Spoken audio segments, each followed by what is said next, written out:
मंडळी सध्या कोकणात भाजावळ चालू आहे आणि 2 महिन्यांनी भात शेती चालू करतील.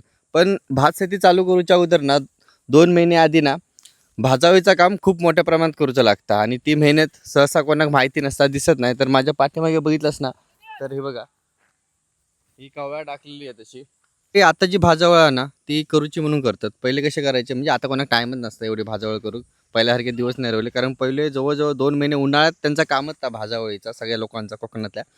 तर पहिली शेणी ठेवायची भाजावळ करताना म्हणजे गौरे, आणि त्याच्यानंतर वरती हे टाळ टाळ टाकायचे, पत्रो टाकायचो, कवळा टाकायचे आणि त्यानंतर वरती परत गवात टाकायचा आणि त्याच्यावर माती टाकून आग लावायची. म्हणजे कसं ती माती टाकल्यानंतर धुमत राहायची, त्यामुळे त्या जमिनीत चांगली आग लागायची आणि त्याच्यातला जो काय बारीक सारीक रान असायचा तर जळून जायचा.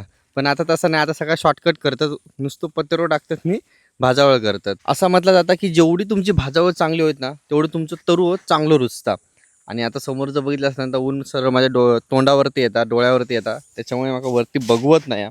आणि ह्या उन्हातच भाजावळ केली जातात, म्हणजे 4-5 वाजता आग लावली जाता. आणि गेल्या वर्षी नुसतं पाऊसच होतो, त्याच्यामुळे लोकांचा जो काय तरू होतो ना तो रुजलो नाही.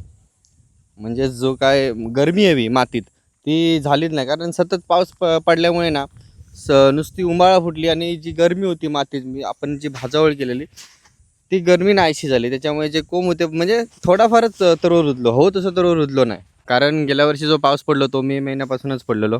तर आता सगळे कोपऱ्यात ह्या टाकून झालेली आहे आणि संजोग आता आग घालता आणि ऊन असला लागता ना या आगीत सगळा पेटान जाताला, एका भाजावळ असे म्हणतात. आणि पूर्वी जवळजवळ 15 महिनोभर भाजावळ चालायची ना, काय संजय का कामच लोकांच्या मध्ये मध्ये पतेरू जमा करून पतेरो कवळा कवळ तोडायची लोका जुनी लोका.